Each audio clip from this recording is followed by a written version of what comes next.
half-ish. But typically it gets to be 2 hours, and if the agenda is longer than that, we do our best to shave it back to that 2 hours as part of our collective commitments in terms of honoring everyone's time. That being said, Jason and I work hard to plan the appropriate amount of time for both discussion and updates. So we are going to try to hold as true to that as possible. Definitely never eliminating someone from the conversation, but again, with our collective commitments, it talks about getting information and stuff ahead of time whenever possible. So that'll just help the updates, especially, to move more efficiently. In respect of time, like we talked about at the meeting, committee members will be afforded that opportunity for discussion first, and then non-committee members from there. If there is a good discussion among committee members, that could take a bulk of the time. So again, super important, in my opinion, if there are big ideas, questions, if those can come ahead of time, Jason and I can do some background work to get those as part of the initial conversation. Join the meeting. And just kind of keep things moving. Action items. Jason and I revisit these all the time, but one point that came up at the meeting is kind of revisiting those action items just to make sure nothing gets missed. So in spite of transparency, we will make every effort to do that. You'll notice when we get to the end of the meeting, would you be able to put that up on the screen, right? From there. So I went back through, and we've got notations on that, and we'll talk through that a little bit later. I just went through a recap from the meeting of the chairs. So we're now into the updates portion, and from start to finish, we typically allot about 15 to 20 minutes for the updates. Just a reminder, this is not a big discussion piece. We can ask questions, but it's not going to be super in-depth. It's just, here's an update on this, just a couple minutes per item. So we'll start off with strategic planning. Thank you very much. Yeah. A lot of the focus around strategic planning has been on communication of the last month and a half. And so I just want to recap some of the communications that we've been pushing out. The first is that we've really broken down the components of the strategic plan and sent those out, the messages to board members, staff members, and that work group. So they've received almost a weekly message for a while around each component of the strategic plan. Most recently, we created a slide deck around the strategic plan and have asked our principals to share that slide deck at an all-staff meeting by the end of February. And so all staff members should have some greater familiarity with the strategic plan. We also created a slide deck specific to our core values. And we've shared that with principals and asked them to share it with teachers and asked our teachers to work through that slide deck with our students. And we're really asking that to be shared by the end of February as well. And so all students should have some exposure to our core values. Excuse me, we have a draft letter that will go to parents. We need some more eyes on it, but we have a draft letter to our parents at the beginning of March that will go out saying, hey, we spent some time with your learner around our core values. We really want to be a partner in education. Please ask your student about the core values. And so that message will go out, I think, the first week of March. The other things we have is we've crafted a survey for our staff that will go out on Monday, January 20th. And it's really asking our staff members to reflect on what they see in the strategic plan, and most importantly, where they see themselves fitting in the support of the strategic plan. So we'll have some data coming from that. And that goes out Monday. We have some videos, both English and Spanish, that have been linked to our website and pushed out on social media. And then the last things are really the strategies, the actions that are our year one strategies. Our ESC team looks at that once a month to make sure that we're on track. and our internal strategic plan continues to meet once a month as well. And so the work is upon us. Questions about that? All right, seeing none, next up. Quick question, Yes, please.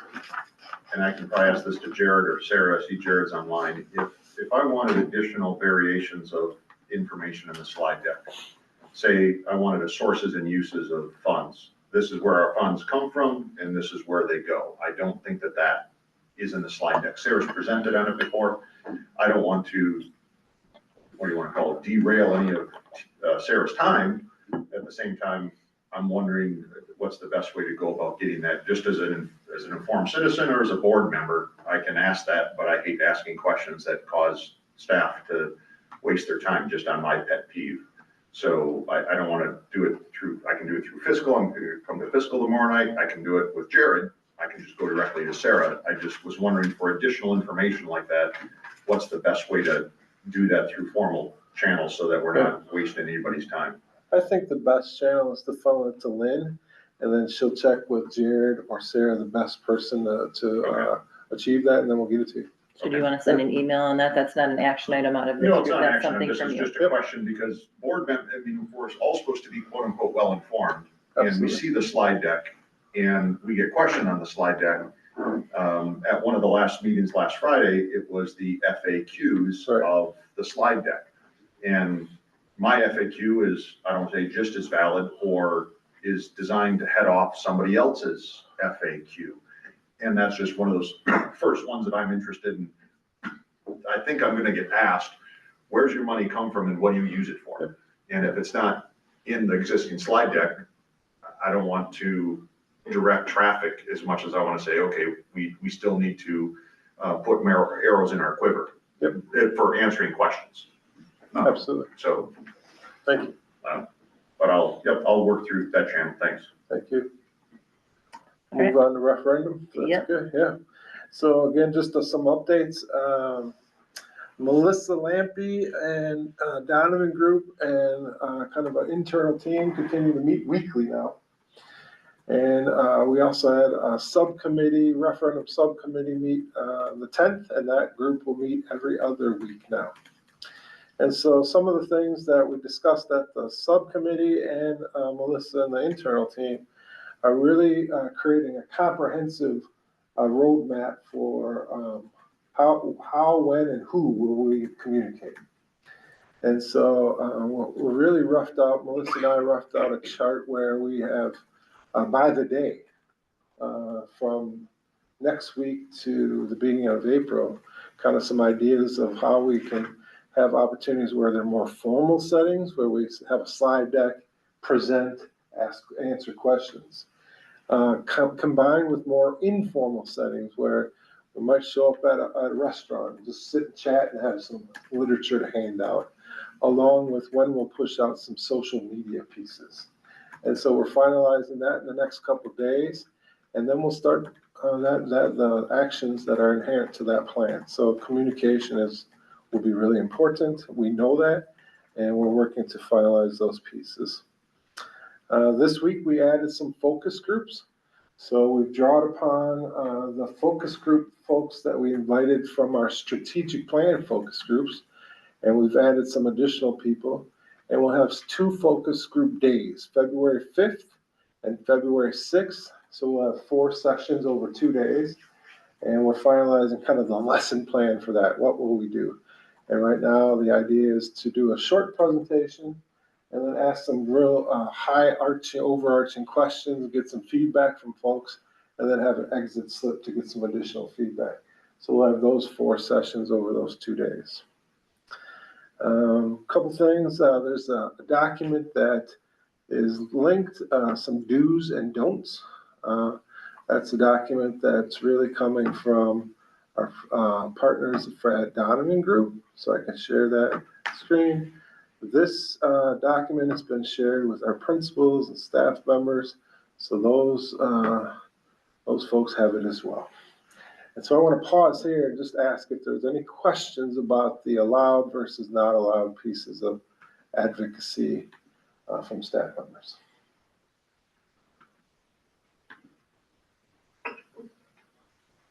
as staff members, we are included in that, even though we're not staff, but because we are Yes, connected with the school district, this also falls yes. for us.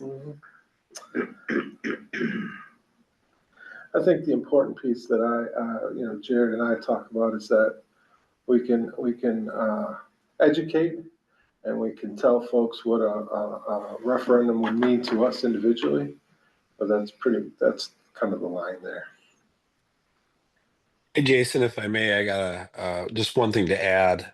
We are working with Donovan Group on a special do's and don'ts for board members. Board members do have a little bit more leeway. The rationale behind that is you're only really a board member when you're at a called meeting, right? That's when you function as a board member. So outside of that, you have a lot more personal freedom and personal time. And as an elected official, speaking, when you speak as a board member, you speak at the board meetings. So you don't speak as a board member when you're out on your own. And so there are some things there that we have for you specifically for the board, things to think about. Thank you.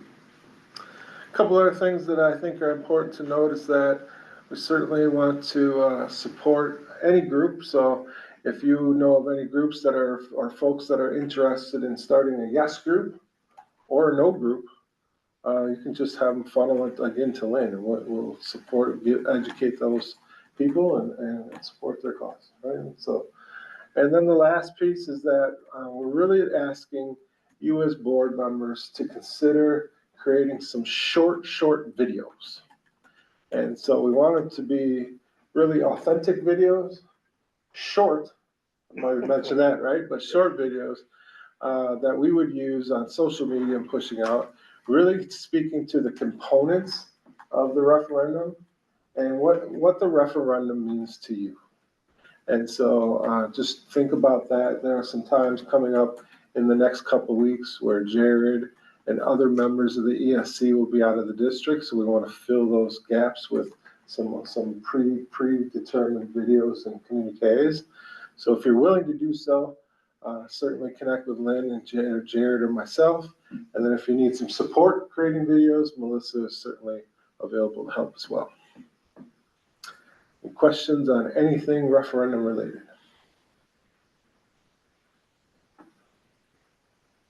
Can I have one then, if nobody else? Yeah. I always have questions. Has there been talk about any type of handouts or something like that? I don't do well talking off the top of my head without talking points there. And for the sake of consistency, if there's certain talking points and things, is there anything like that that the Donovan Group has helped with or that you've got in the works that we can be looking for? Because we're already the middle of January. So we've got about 2.5 months, Absolutely. I would say that all those pieces, one-sheeters with information, the first mailer with information, and a small, what we're calling a handbill, are all near being moved from draft to finalized. And so I would say in the next couple of days here, we're ready to print and distribute those to you and other interested folks. So is it fair to say that we would have those potentially by the board meeting? Yes, I would say that's it.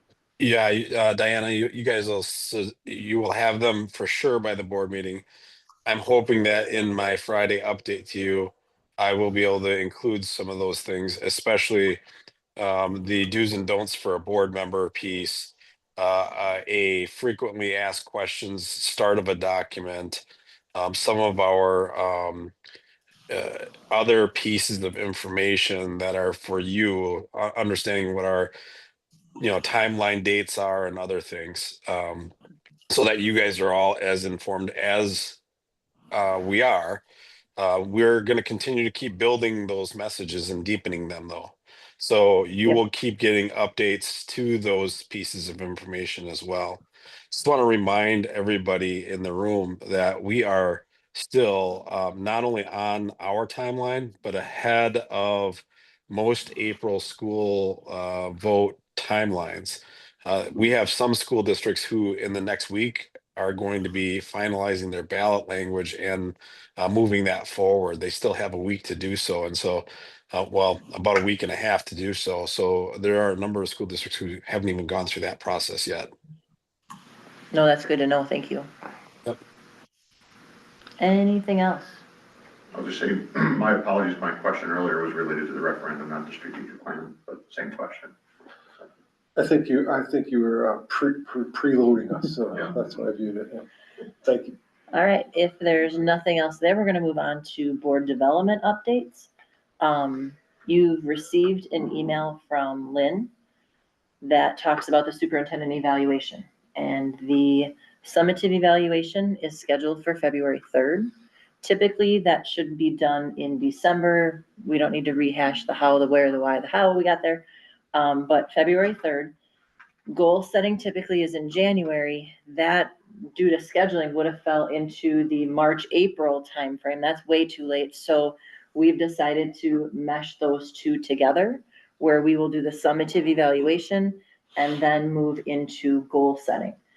Not going to be as ideal as giving Jared weeks and, to take a look at suggestions to goals. But we also know that his goals are going to be different than what we've seen, because it will be, more overarching, including the strategic plan, the referendum, et cetera, et cetera.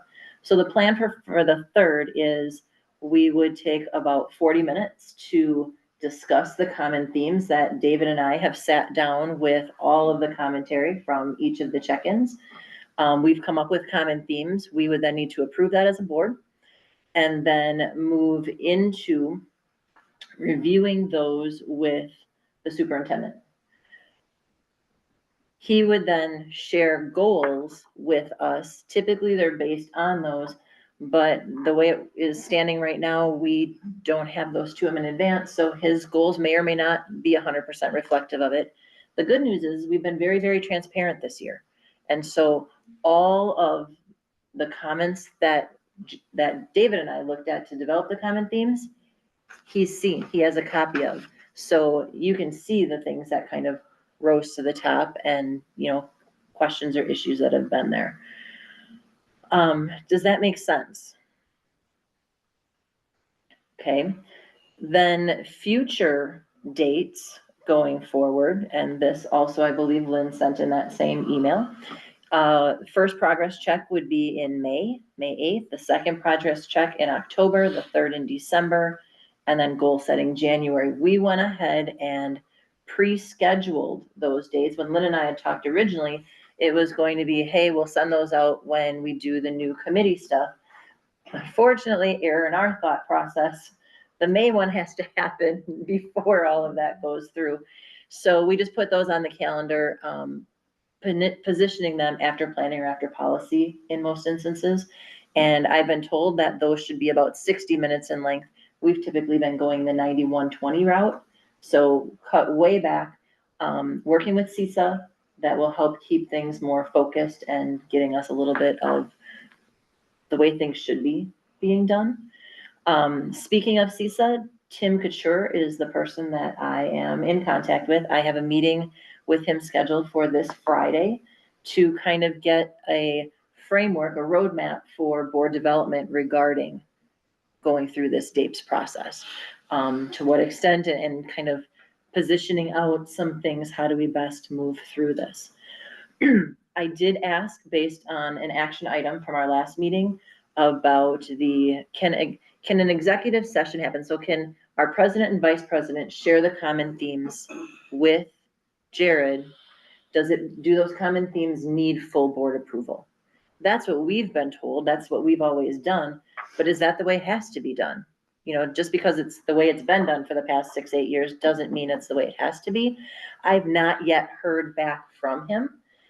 So that'll be a topic of our conversation on Friday. If I find out that we don't need to have full board approval of the common themes, and then we would go through, and David could present those to Jared ahead of time. So that's kind of a work in progress. What would that look like? Does that make sense? giving him the common themes prior to the February 3rd meeting would mean that he could use those common themes to write his goals. Who's meeting on Friday? I am meeting with Tim Couture, the person at Okay. CISA, that's going to help give us guidance. All right. And this is just the question I had. It was a question that came up from our last committee meeting. I was hoping to have a meeting with him prior. It's just with scheduling and the holidays, this is the best we could do. And we weren't under super dire timelines, but this vacation, Christmas, whatever. Whatever information I get pertaining to this, I can add to the quick update at our board meeting next week, because I would at least have a little bit of information by Friday to share with you all on Monday. Questions on that? And ultimately, I'll say, given that I've been involved in conversations with Diane on that for Lori and Dan's benefit, the themes are distilled from what, 4 check-ins, and a little bit of comparison to the dates process and a little bit of comparison to Jared's past goals. But mostly they're the themes that you try to distill. But as you can recall in many of those meetings, there was about 20 bullets that got written down from each meeting. So finding a common theme is difficult. Now Jared already has those because he has those minutes from he has each individual bullet because he was at those meetings.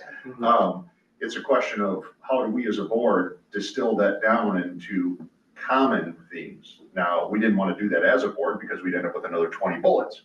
So Diane and I tried to do it to get it down to 5 or 6, or, if you talk about SWOT, strengths, weaknesses, opportunities, threats, however you want to do it. So we have those, her and I have developed them. If we, first of all, meet while Jared's out of the room, ratify them, then invite Jared in, will that be as productive as giving them to Jared ahead of time? And then maybe we tweak them a little bit as a board, but at least Jared can hit the ground running when he shows up in the room. And so one changed by one adjective, or one got added and one got subtracted. I don't consider it to be that they're going to change much.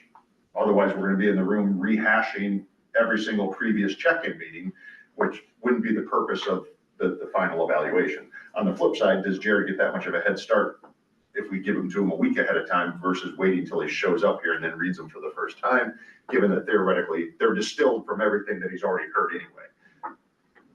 It doesn't matter. And so we're just trying to do what makes the most efficient sense, not circumvent the will of the group, just make it faster. So given that, if Tim Couture says, hey, this isn't a big deal whether it goes executive session or not, does the committee support an executive session, at least this time around? This is an off year to begin with. It's a hybrid, if you will.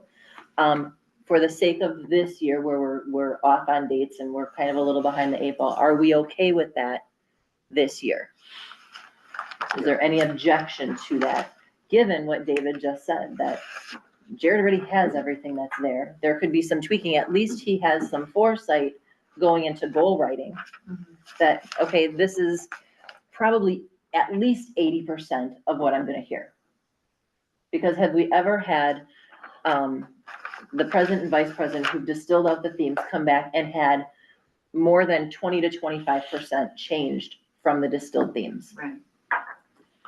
So I guess if we're okay with it and I don't get anything glaring from Tim that says, whoa, you can't do this, showstopper, because superintendent evaluation falls under the purview of this committee by policy, it would not need full board approval. It would need this committee's approval. Would we get that?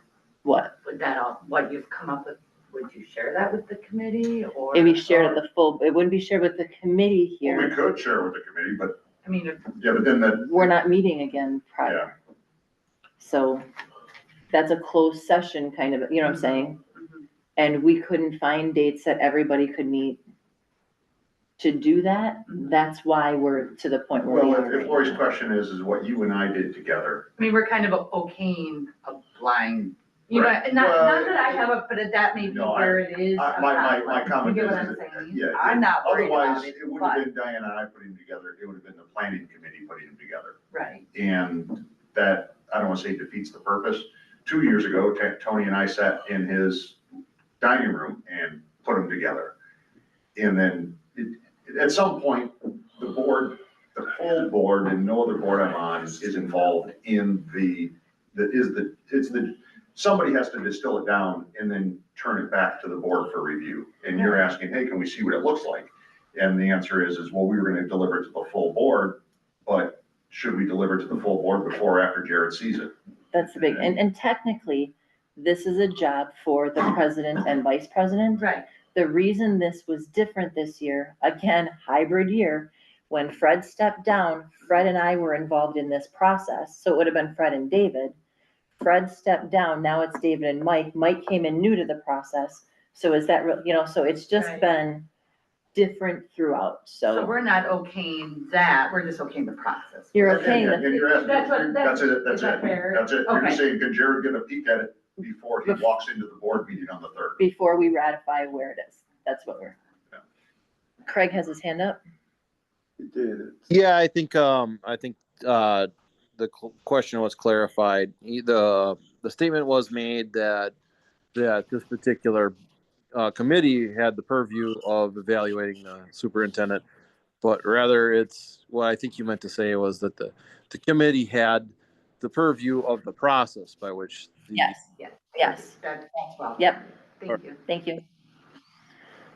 All right, so unless, just a summary, unless I get a big showstopper, hey, you can't do that, committee is fine with Jared getting that ahead of time. We would still do the ratification. We'd still have the same process at the February 3rd meeting. He would just have at least a little bit of notion of kind of where we're going. Okay. All right, then moving on. Board development, the last piece on it, if you recall, we're trying to do a better job at board development in general. There was an attachment here of what the subcommittee had created in terms of what we're gonna do throughout the year. And left on the list, we had said it was gonna be quarterly meetings dealing with norms, chain of command, voting etiquette, da, da, da, da, da, da. We may or may not get to all of those. If you recall, we just had a meeting of the chairs. That technically is a board development piece. It talked about norms as far as how meetings are run, getting things a little more uniform from group to group. So my suggestion to David after that was, I had suggested that we have another meeting of the chairs in May. To follow up with some of the suggestions that were just made on Monday night. How are things going? What do we need to tweak? Any other comments kind of thing. B, the fact that new board members come on in April. There could be a shakeup of the chairs. I came into this role with no background information at all. Here you go.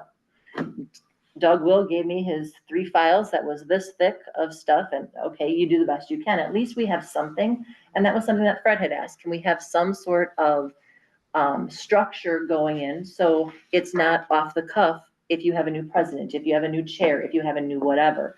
And so I had asked if that could become part of a yearly cadence in May, a planning meeting of the chairs, where it would be open to all, so everyone can hear that.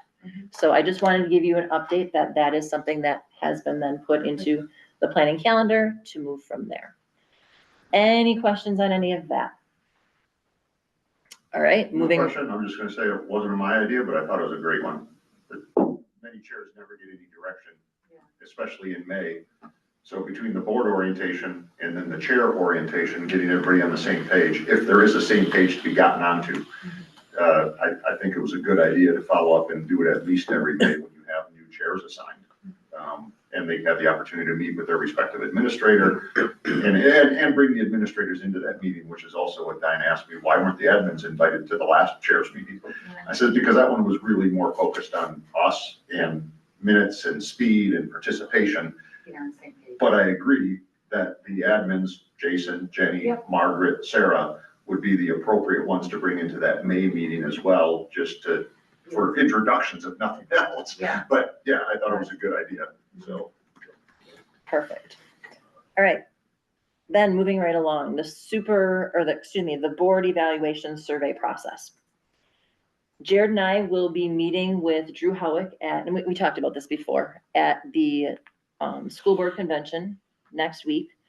And the purpose of that meeting, if you recall from the board retreat, is to take the survey, which Dan and Tina did their best to try to pull questions forward, but Drew had said, well, technically the survey is better if it's derived from the commitments. So he had said he had some things to share with me and how we can kind of go through that. And so that's what we're going to kind of take a look at, to give a draft of that. And from the survey then, according to board policy, we need to create then objectives and priorities, kind of like what Jared would be doing from his evaluation process. So it's kind of moving in that direction. The survey right now is at its infancy level. We've had a few stumbling blocks along the road. We're growing from it. This is just the next step in that growing process. I will put that on the agenda for March, just to kind of take a look at, to kind of move, what does the survey look like? What does that look like for objectives? I have no idea. This is just what Drew gave me as an oversight. I'll know more after the end of next week. This does not require full board approval because it is under the purview of planning, where the policy specifically states that it's this committee's responsibility to develop and monitor the process of board evaluation. So if you want to double check the wording, I can either read it to you now, or it's Neola 0155. So just kind of looking there. So it's monitoring, develop and monitoring the process. So just so we know, that's kind of where that's going. Questions there? I do a quick. Yes. So you're saying the survey doesn't need board? Because that would be beyond the process. I'm just wanting to make sure we're on the, do you get what I'm saying? No, because that is part of the process. The survey is the way, with the evaluation, the priorities, the objectives, Okay. the survey is the process Okay. with it, if that makes sense. Mhm. Okay.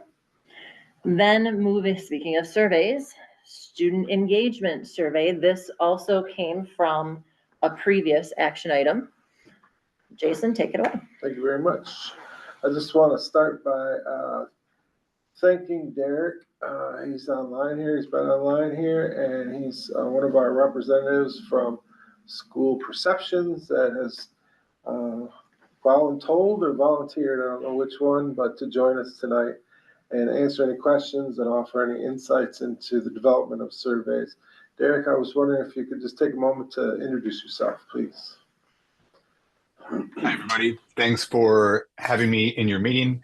I am Dr. Derek Gottlieb. I work for School Perceptions. We are a small Wisconsin-based survey company that has been in business for about 20 years. We've worked with thousands of school districts, surveying students, parents, staff, and so on.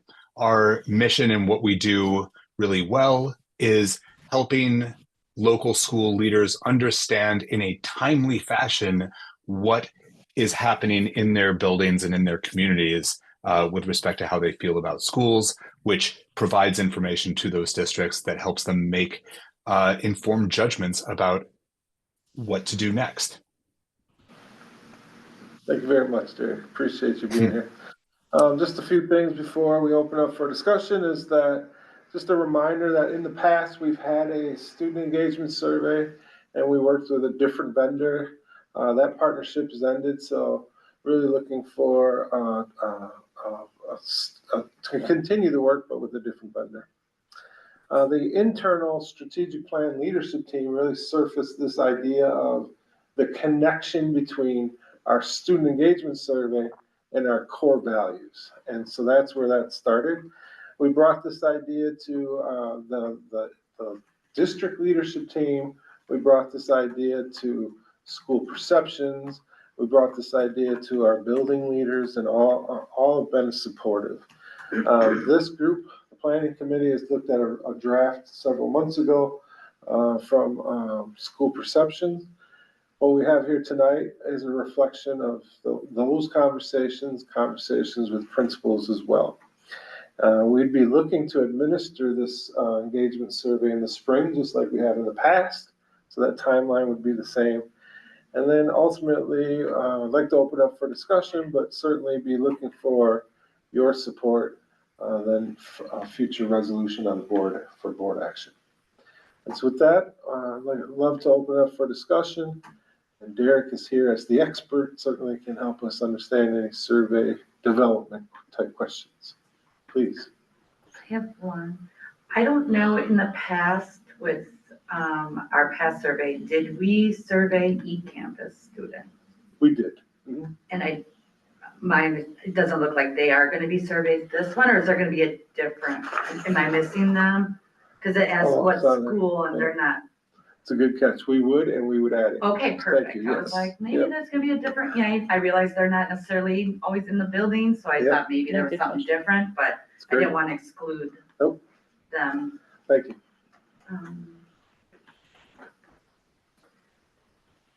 Yeah, that question, my teachers explain things in a way that I can get them. Can you tell us what slide you're on, please? What, I'm on 3? Slide 3? Screen as I well. explain things in the way that I get that question. Yep. Slide 3 Okay, I guess, or 4. if a student said that they didn't get it in math class, it may be because of their learning style, right? I mean, because my daughter learned from some math teachers better than she learned from others just because of the way she learned. So how would we use that information from that survey? Derek, might you speak to kind of the history of that Sure. question? So all of our questions come out of not only long experience that we have as a company, but also out of the research. So to your question, sir, directly, like the question is, my teachers explain things in a way that I get. This is asking an individual student to reflect on their teachers in general. What the survey results that we end up bringing back to the district will give the district leadership a picture of the teachers in general. So individual students who have idiosyncratic learning styles of one kind or another, whatever their learning styles happen to be, if a majority of those students come back and say that their teachers are not explaining things in a way that they get, it's not a reflection on the quality of the teachers necessarily, but it will give the district a picture of how well school staff are aligned with the needs of their students. So it's giving a district level view. We also break it out at the building level, but it's not disaggregated by individual teacher, and it's not because we're dealing with hundreds of students at the very least. It's not dramatically altered the central tendency by any one student's individual learning style differences, is what I would say. Thank you. Please. On that same slide, so it's, I like how it's kind, it's a short survey, but it has some category to it. So when you're looking at classes and teachers, then the last question is, I try my best at school. To me, that didn't fit. And maybe there's a reason, but a lot of the questions seem to be asking like what Dan just brought up, like what you're getting from your teachers in your classes. Should we move to the next section? I'm wondering if that should be, to me, then it's all of a sudden, you try your best. It really doesn't fit to me, but maybe there's a reason that that's Would there. would it go in the next section, that life at school? Probably better. That's all I know what I wrote myself. down, but My things that when I learn things new, I try my best at school. that's where I was going with that, Yeah. but I wanted to make sure, maybe there's a reason that that's there. Derek, please. So these are, it's best to understand each of the items individually. The fact that they all appear on the classes and teachers page doesn't necessarily have any analytic value, by which I mean, we're not going to present, hey, your classes and teachers score is a 3 or whatever. We will show you the individual results on each item. We do have these questions broken out into indices, things having to do with belonging, connectedness to school, that kind of thing that draw on individual items from different sections. So the fact that this individual item is grouped with these doesn't really make a difference for the overall results that you will see. The reason that it's in that section is that it's we're talking about classes and teachers, and we're thinking about this as a student engagement survey, we're asking about students' experiences in classes and with teachers. So even a question that is asking about asking students to reflect on the amount of effort that they put forth when they're inside the school building, that's the way that it fits sort of thematically with the others. We've also taken time to work with Derek and others to align the questions to our core values. And so that's not reflected here, but we will get a report, correct me if I'm wrong, Derek, a report around those, each question and their alignment to the core values and their scores. Is that true? Yes. Yes, it is. May I say something about that real quickly that I forgot to say at the very beginning? So like every school district, so we have a basic template of a student engagement survey as well as a parent engagement survey and all that kind of stuff. And we work with districts to customize those to what districts need. I mentioned earlier that we understand our job to be helping districts understand what's going on in their local communities and what that means. So one of the real sources of value that we bring with our 20 years of experience is the ability to compare, whatever scores a district gets to other similar districts. So you see not only that, your rating is above the mean in my teachers explain things in a way that I get, but also how that being above the mean relates to other school districts that look like yours. And by look like yours, I mean demographically, size-wise, that sort of thing. All the characteristics reported to the National Center for Education Statistics.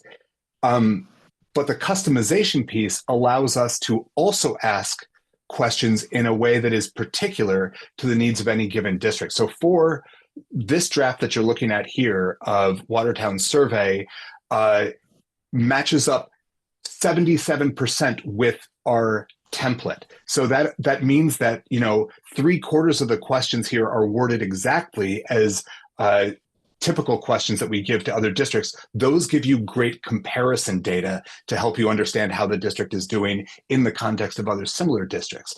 The other 25% of questions are worded in such a way to be responsive specifically to your core values in the district. So you get both of those things in this single, relatively brief survey that ought not to take a lot of student time, which ensures that they all get answered, all those questions.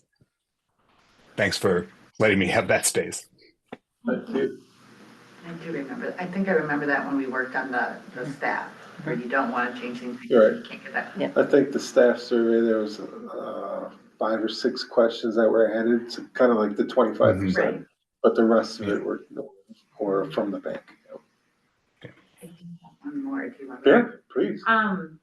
I noticed that on the ages, so we have them broke down, ages 4 to 8, and then the 9 to 12, and there's just those few Yeah. little. Why didn't we ask the 4 to 12? I don't know how or what to study as a question. I was just curious because I figure 4th to 8th grade, they take quizzes, they take tests, and I didn't know if there was a reason that that's not included in that grade, only at the 9 to 12. From what I saw, I didn't see it on that. I was trying to see if there was a difference. I'm scanning No, you're down here. good. So if we're talking about the last 2 pages, my learning grades 4 through 8. Please Mhm. check any of the things in the list below that make learning hard for you. Yeah. That's what we're talking about? Yes. So in Okay. grades 9 through 12, it's number 2, 4. It's the 6th one Yes. down. 1, 2, 3, 4, 5. Don't know how and what to study. Mhm. Grades 4 through 8. Why isn't it there? Yes. There's no reason that it can't be there. We can, that's an easy question that we can customize to do that, because this is one of the things where we don't give comparables on these last questions. We just show you the results, like in a big bar graph. So let me I make just a found note it- to myself. Yeah.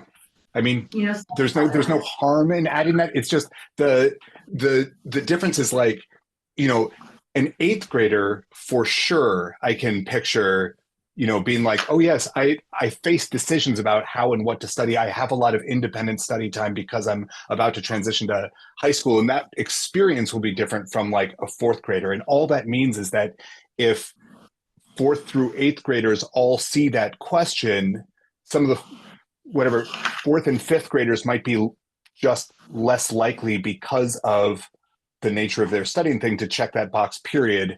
And 8th graders might be more likely. So it would look like this group of students doesn't experience that as a problem, when really 8th graders might be experiencing that as a problem. Another possible solution to this would just be to make it like my learning grades 4 through 7, and then push 8 through 12 into one kind of category. But this is exactly the kind of reasoning where for my part, I'm like, what information are we worried about missing in the survey? Like, what is, if that checkbox is not there in grades 4 through 8, what is the likelihood? And this is an honest, open question. Like, what is the likelihood that failing to ask, like, I know or I don't know how or what to study is the major impediment that needs to be sort of surfaced? So my question is similar to that, but a little bit different. And my question was, why are grades 4 through 8 lumped together? 4 and 5 is typically elementary. They do things very different. Sure. 6 through 8 is middle school. They're very different. 9, 12 is high school. They're very different. So my question is, why don't we have a 4-5 section, a 6-8 section, and a 9-12 section? Because that then would give us a little bit better look of middle schoolers this, high schoolers this, elementary this. Different And buildings. right, and then the question that you just posed, well, only 8th grade this, well, it might be a middle school kind of thing. That would give us a different look Sure. at the data. Is that a possibility to do that pretty I'd like to see them easily? going to that point. Mhm. Sure, absolutely is the answer. Yeah, the reason that it looks like this is because lots of districts that we work with have very different grade configurations between 4 and 8, but most high schools are 9 to 12. So it makes sense from our perspective. But if you would like to see that these questions broken out in some combination of what we see here in My Learning's grade 4 through 8 and grades 9 through 12 broken out at so 4, 5, 6 through 8, 9 to 12, we can absolutely do that. That's no problem. That'd be great. Excellent. Thank you. Thank you. And then keep that question on the 6 to 8, Sure. Mhm. I think. Yep. Do we ever, or do you ever give the students the option of putting their name on a survey? No, I have no. not done that in my experiences though. Okay, Because my thought, and remember, they're looking at the generality of it, not the individuality. right, I just, looking at these questions, it'd be good to know the answers. Sure. So the district will know. So the way that these are administered is that each individual student gets their own code. Okay. We are not able to know who that is. The community in general isn't able to know who that is. But if something were to show up on this survey that indicated, you know, the potential for, you know, that a student is a potential danger to themselves or others, it would be possible for district level administration to identify who an individual student is. Okay, that's good. Yeah, we typically look at it from a building lens and then a district lens, and then share those data sets with appropriate principal. But it is not possible for anyone who's just looking at the ordinary results to figure out any individual kind of thing, unless, you know, some sort of red flag trigger is set off, which, given this survey, is highly unlikely. All right. Anything else on student? Can I ask a Anyone question? else? Please. Craig, go ahead. What would constitute some sort of a threat to themselves or others? I mean, it would literally have to be them writing something on, like, not bubbling something in, but the exactly the kind of thing that would constitute a threat to harm themselves or others that you would see if they were, journaling in their English class or whatever. Exactly the same kind of thing. But none of these answers that be like, I can relate to what I'm learning at school, not really, doesn't set off any trigger, nor would any of those other buttons. They would have to, they'd have to be taking a paper version of it and they would have to literally write something on it. Okay, thank you. Anything else? Lori? I know that we did have one fill-in for our school to pretend a new student. The last slide, moved here, they're sitting at school very soon. What's one piece of advice you would give them? Is there, I don't know, I know we do. I asked this mainly to ask this, not necessarily as an advocate to do it, but that we couldn't have additional comments. I know we do that at the staff. Maybe there's something that is being missed that would give the student an opportunity to be like, our bathrooms are dirty. Not saying that we're looking for you.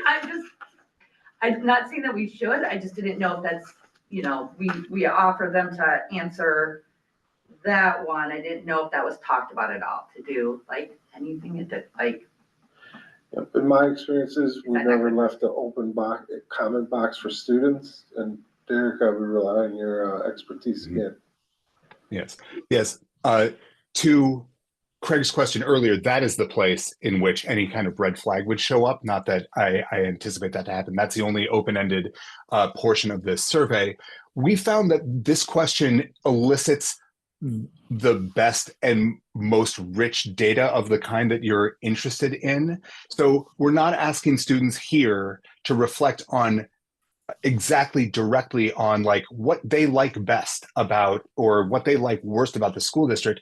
We're asking them to picture an imaginary person who they are in a position to advise in terms of what to look out for, what to get excited about, how to navigate kinds of things. And we find that like students take that question seriously and they give us good and rich feedback that helps the district figure out what students are concerned about, what students don't like, what students are excited about in their daily experiences. Among other things, it tends to give us like, because we can break all these results out at the building level, it gives us, it provides great insight into building level culture as well as district level experience. No, I appreciate that. I think once you kind of set it back, it does make sense. Instead of just an open end, like it makes them kind of think about it and be a little bit more guided on their answer. Oh, that's fair. Thank you. I think that's all I got. My last question is for Jason that would know, and that is, are all of our core values established in the strategic plan represented in this survey? Yes, with cross-reference. Yeah, I figured, I just wanted to make sure. And that'll be part of the reporting as well. And I figured it would, just that way we're just a quick double check. Craig's hand is still up. I don't know if you. Craig, is your hand up still, or did we not put it down last time? If it's up, go ahead. No, I'm sorry. My fault. That's okay. All right, anything else on the student engagement survey? All right. We'll just be seeking, I wrote down two things. We want to add eCampus certainly, and then we'll break down the questions, elementary, middle, and high school. And then with that, would you be comfortable moving this towards a resolution? That's my question. Yes? Yes. Yes, Lori? Yeah. All right. Derek, I will follow up with you on those two little pieces then, and I just want to sincerely thank you for your time. You're welcome to stay here with us, but don't feel obligated. So thank you. Got to go make some dinner. Thank you for having me. Look forward to reporting out results. Thank you so much. All right. So then this would be a Bye. resolution. in January at the meeting next week. Fantastic. Thank you. All right, moving right along. Next item is new member orientation, and that's why Lynn is here gracing us with her presence. We had this as an item a number of months ago, and it hasn't really, other things have kind of taken the priority piece. But given our latest situation, we don't have until April to finish new member orientation. We need to have it finished Monday or within the next couple weeks. So between myself and Jared and David, we took a look at what we have and kind of put together a draft of where we propose moves forward. So me putting forth, hey, this is what we've been talking about at planning, David from the president's standpoint and Jared from the superintendent's standpoint. Created this new member orientation note sheet that you see attached in board docs. Refined the onboarding materials used at the last session and kind of created this document as a guide to who is talking about what. In the past, it was the superintendent and the board president.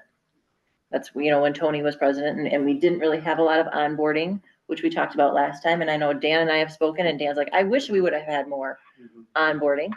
So kind of looking at what's been done in the past, what do we think we need?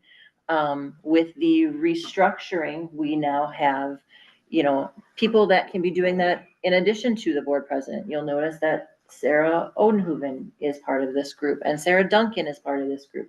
I mean, we're a collective team. And so it only makes sense that that's broken into those various pieces. So what's attached in board docs would be what's included in that onboarding process. These, as you know, are in our board member folder that's in Google Drive. So we all have access to these. It's just, this would be then new board member, here we go. I'm thinking that somehow through that, they would be shown where that is in their, new computer that they're getting. Does this make sense? Because we have a new board member coming on, so this process will be used to onboard this new member for this vacant seat. My thought is that we would bring this back then in March to kind of see what went well, what we might need to tweak, so that way we have the best onboarding piece possible to use again in April. Normally, hey, we got to wait a year. I guess we're fortunate that we only have to do it a couple months and things are pretty fresh. So if there is nothing, and I got no emails from anybody, so I'm assuming that there's nothing glaringly bad that we need to do tweaking, but let's put out discussion right now. Go ahead, Lori. So my question is, do we want this, and this is as like an overhanging where it's there and it's there for the next 10 years or until something major change, where when that election comes, boom, it's easily accessible. The only reason I ask, and I'm obviously for this one, it would make sense to have specifics, but I was wondering if we wanted to keep the chair, because chairs will, committees are going to change immediately after the election. So I just didn't know if you want to keep them hey, these are the standing committees right now, on the first sheet. I'm just looking at the first one, the onboarding. Yeah, we'll start with that one. So I'm just throwing it out there. I was kind of thinking about it today, and we're kind of in a weird situation because we have someone coming on this month. This would be really, they need to know who the chairs are, but I didn't know it doesn't, Good point, okay. if I was a Share chair. names. Yeah, you could eliminate those from this document, because that way you don't have to change the document Yes. every 5 minutes. That's I guess what I was getting at, So the chairs get removed, yeah, I would, and then whoever the president is can likely recall who they appointed. yeah, and maybe don't Well, change. So if I may, Lori, we keep it on there the way it is, because we do know that things are going to change. But what's really informative to the new board member is who was the chair. And so Oh, when I go through that, I say, hey, these are going to change because we're going to go through a realignment now that we have new members. But these were the sitting chairs. And at least that gives them an idea of who was running that place before, right? And so I do think that that's still valuable that people know who was the chair, and that we are going to have new chairs soon. That's fine. I just didn't know if it was gonna be more tedious to have to go in there every, year, a couple of years. Yeah. So it doesn't bother me either way. In that section, this is nitpicky. Planning doesn't have a specification, but if you go to policy, you can figure that out. Mhm. But I don't know if a new board member, just for ease of it, can we just put second Wednesday of the month, bi-monthly opposite policy? So it would just say the same thing. That way if someone is. So Diana, Yes, this goes back to the other point too, which is every year we update the chair list when the meetings are. That's a sheet of paper that we would just be introducing into this document. So all Okay. of those things will just continue like that. I mean, Okay. it does lay it out graphically a little different than what you see in the note sheet there. okay. Perfect. Anything else? I got a couple of things. I really like the check-in, with the chairs checking in with new members, mentoring. I think that's really a good idea. I guess I never understood how we could, how we could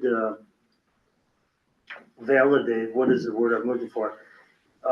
New hires without having seen their resume. I mean, it doesn't make sense to me. If we're not in charge of hiring, why do we need to, okay that? Because we don't even know who they are other than their name. What one are you referring to specifically? Are you on page 1? Are you on page 2? It's documented on there. Roles and responsibility. Approving staff hires. No, we're on onboarding new members. So the document I'm way that, ahead of you. yeah, you are. The document that you are looking at is something that we talked about at the board retreat. Okay, And that's just to, it's a good reference. We did an activity with it. Whose responsibility is this? Is it a board? Is it the superintendent, or is it a combined? never mind. Okay. I'm like, I'm not seeing I where know, you're at. I with know, this. see, I'm I'm like, I know. Okay, I have my glasses on. I don't know what more. All right, anything online? Not that I'm saying, no. All right. Then other documents in there, the new member handbook, there weren't any, oh, go ahead. So we need to update it with the new strategic plan. We have the old vision and page. And Diana, I literally was reading this stuff at No, that's 2:30 okay. and I had to get to practice, so You're I wasn't on- gonna email But it. no, I no, was like, you're on the handbook now. Yep, so if you go to page, thank you. Oh, so if you go to page 10, that's where it is. Page 10 talks about the mission statement, priorities, values. So we just want to update that all No. for our new strategic plan. Thank you. And, well, no, and those are I things know. that come That through seems that so long they're ago that over, when we. but yeah, they're we knew. easy to Overlook overlook and see and, yeah. a lot of things I've been finding. Mhm. So it's just those nice friendly reminders, so, good. All right, I'm gonna charge you, Jason, just keep making sure online. The ABCs of acronyms, thank you, David Schrader, for this suggestion many moons ago. Yeah. And I'm sure we're gonna continue to add to that, so just beneficial I that will it's there. forward you one, because I picked up one from CISA. And I assume many of them are the same, but they may not be mutually exclusive or collectively exhaustive. So I'll send it to you just because there are probably a lot of the same ones. But PLC is still a programmable logic controller to me. So whatever you guys do with PLCs is just, You're not gonna get I'm it? not gonna get it, okay? Because I know what a PLC is, and what you're saying isn't it. Mhm, So, mhm. The roles Well, and, I'll send the one from CISA, because I asked that of them 2 years ago when I got on Perfect. CISA too. the roles and responsibilities document is something that Dan just referred to, and that is what came out of our retreat. The next one is the collective commitments. We've referenced that a little earlier in the meeting. That again, it's kind of our norms, how we do business around here. My assumption is that will be a process that we kind of go through each year with a new board member. What are our collective commitments as part of a repetitive thing at the retreat that we do, just what's our values? The next document is the board meeting dates. We always typically get these. These would go then to the new board members. I would just recommend maybe updating it to 25, 26. Right, we Well, don't do this- that till after the Right. reorganization. Okay, Yep. I wasn't sure, and I was like, if we're gonna be giving, you know what I mean? This goes, but this is the one that's gonna be given out to the new members, so they would get this one. And then. And then the updated one There will be an update. will be That's all. taken care of. Perfect. Yep. You know, And then the board committee dates, you see that document. My suggestion here, Lynn, is we need to somehow get to this new board member the dates for the superintendent evaluation. yep. I didn't know. That typically would be on this in the future. That Yeah. might just be a separate piece. And like the goals, dates, and we doing those.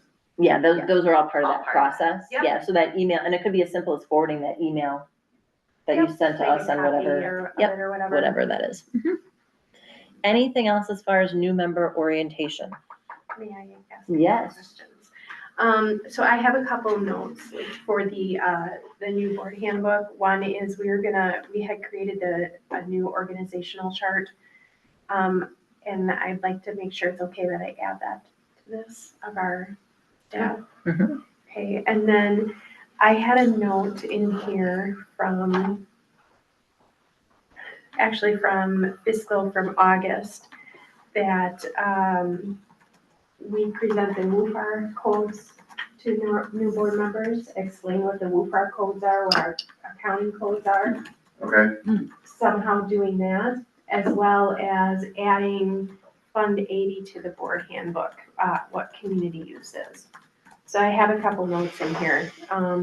So yeah, I don't have any, if you're looking at me, Lynn, regarding things that most people don't understand about school accounting, I can even ask you more questions of things that I don't understand about school yes, accounting. yep, It's a question of how, I sat down with Stacy within the first week mhm, to understand. I was like, what? You don't depreciate assets here? What the hell's going on?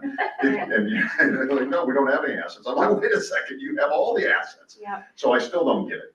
Point is, I don't know how thorough Sarah's or Stacy's script is. So does it belong in the book, or is it just what they go through when they sit down with them? And I'm not here to tell you which one should be done, but it really depends on the understanding of the person asking the questions and their familiarity with GAAP versus public accounting or what have you. And so I'm not gonna be here to tell you that I know what goes in and goes out. No, and it was just something that I had noted from, meeting minutes that I set aside for my file, but I also see on this, onboarding new members document, that would be something that the Director of Business Right. Services will go over the budget process and do for our accounting. So I guess that kind of answers. And if the they have their own question. little rubric for this They is might, what all, yep.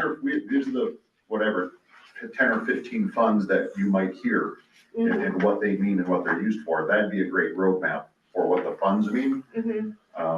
the general fund, et cetera, but There's some of that in here. yeah, I don't know. It does Yeah. give you a little Yes. Is light it in here? highlight, and Yeah. maybe too much. too soon. Well, yeah, that's overwhelming. I mean, it can be, like, I It really think. depends on I what their still background don't is. understand. I've been here 31 years. I mean, I get it. Right. Yeah, if you have a background, yeah, they may understand it right away.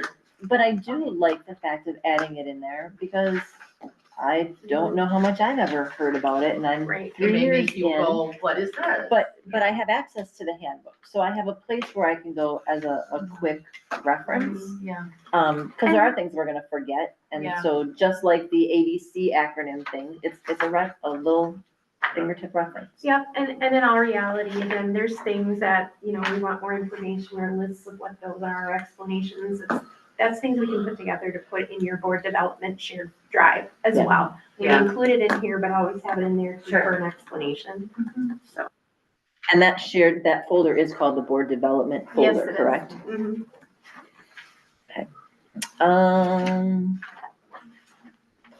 Any questions or additional comments? Anything online? Excellent. All right, then moving right along. The next thing you see on our agenda are policies, and you might be wondering, why do we have policies at a planning meeting? Well, these two policies come under the purview of planning, and so the first one, and they're just out of order from the way I'd like to talk about them tonight, so I'd like to start with the one entitled Board Self-Evaluation. So if we could start there. This policy was kind of kicked to planning, it's under our purview. Jared and I took a look at it, and we put our suggestions forth. Now, there was confusion when we went through the original creation of the survey. Self-evaluation versus evaluation, and Dan, you probably feel the most pain in this because you guys wrote questions about self, only to find out it's not about self, it's about ourselves. So eliminating the word self and just calling it board evaluation, I think helps to clarify that a bit. So that was one of probably the biggest suggestions. So the way it would kind of work is we would have this with us now, and we would do the work that typically policy does on a policy, where it goes through first read, it goes through second read. I'm gonna lean in on Lori, because Lori is the policy committee member that I'm not. So kind of helping guide through this process. So we're kind of in a weird process right now just because we're going to the Neola. So I don't know, I can't say when Neola is all done, what this will look like.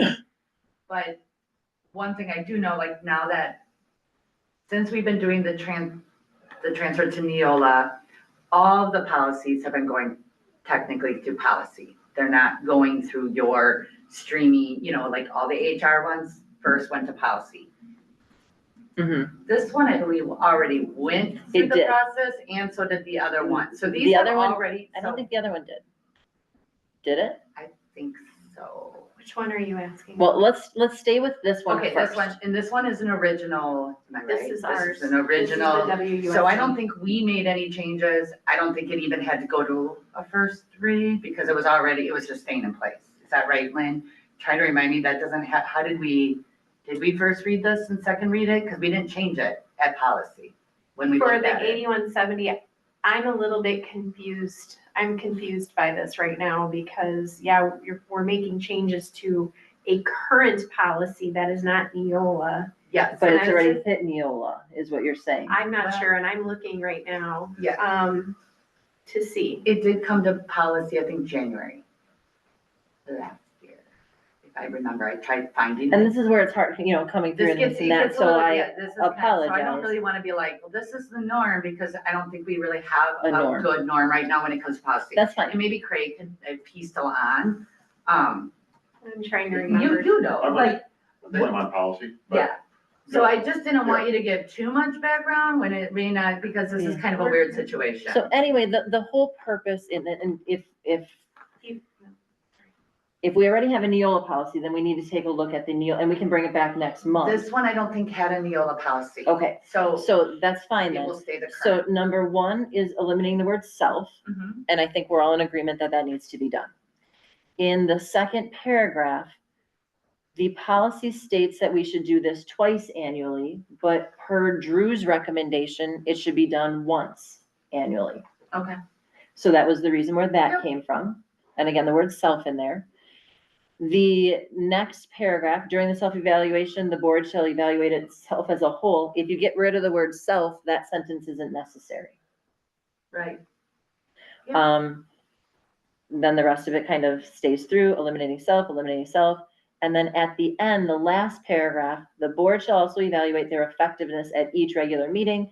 The board president and superintendent shall utilize this feedback to plan effective meetings and share with the board as appropriate as necessary.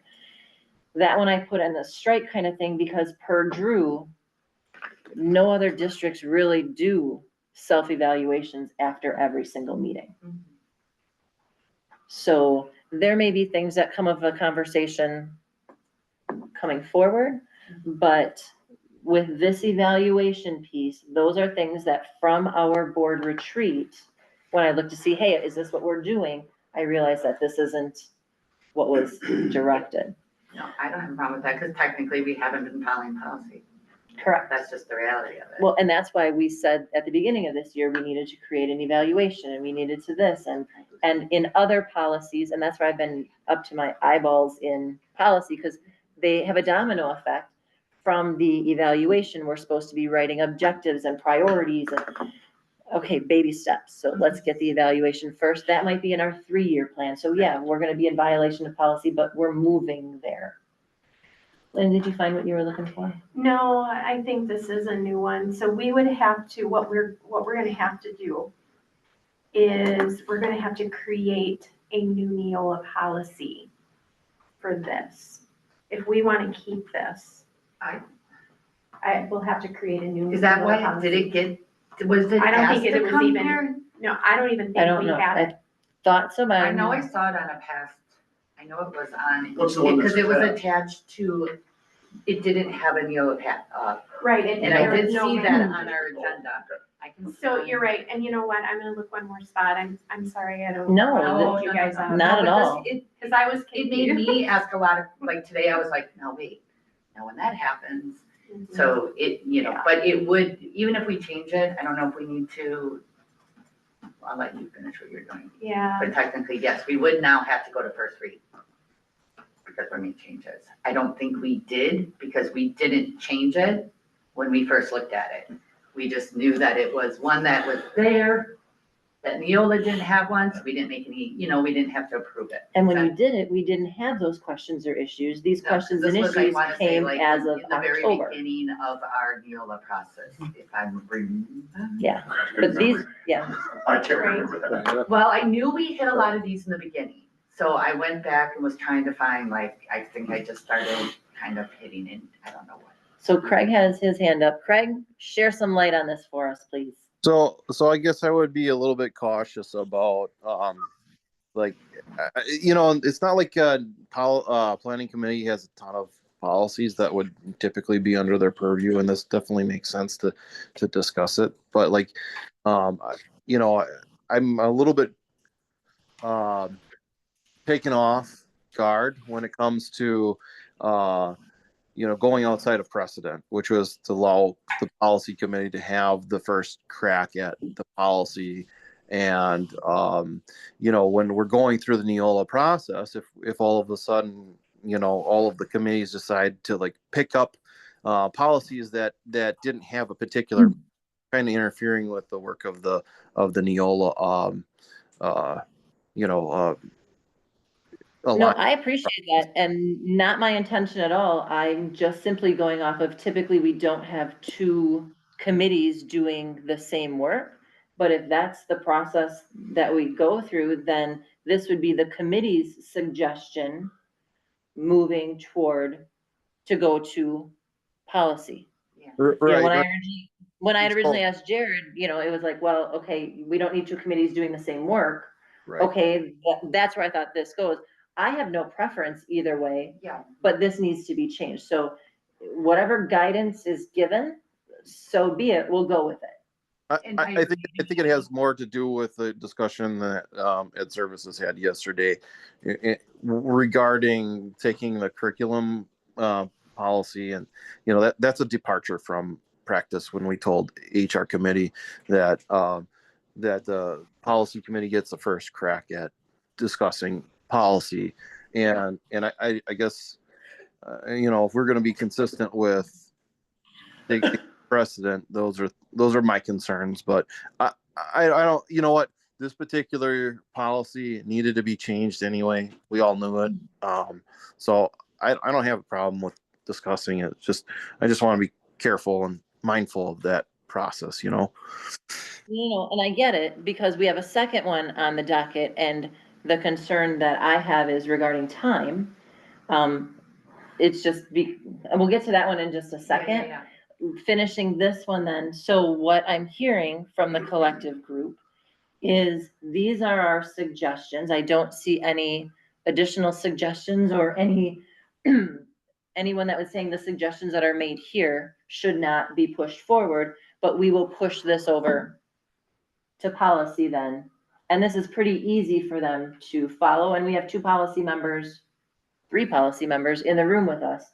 So it'll be very easy to do that. David's wheels are spinning. What do you think? No, I want to go back to what Craig just said and just be respectful of at this point in the game, the adoption of the book, I think we agreed comes first. Okay, and I'm not saying that this upsets that apple cart, but it's not disagreeing with Craig, it's just a different avenue of, we want to make sure that Lynn's time and Jared's time and the board's time is focused on getting that book adopted, because that's really, from my perspective, just my perspective, not the board's, not the committee, et cetera, is going to be the priority, because without that book, we're rudderless.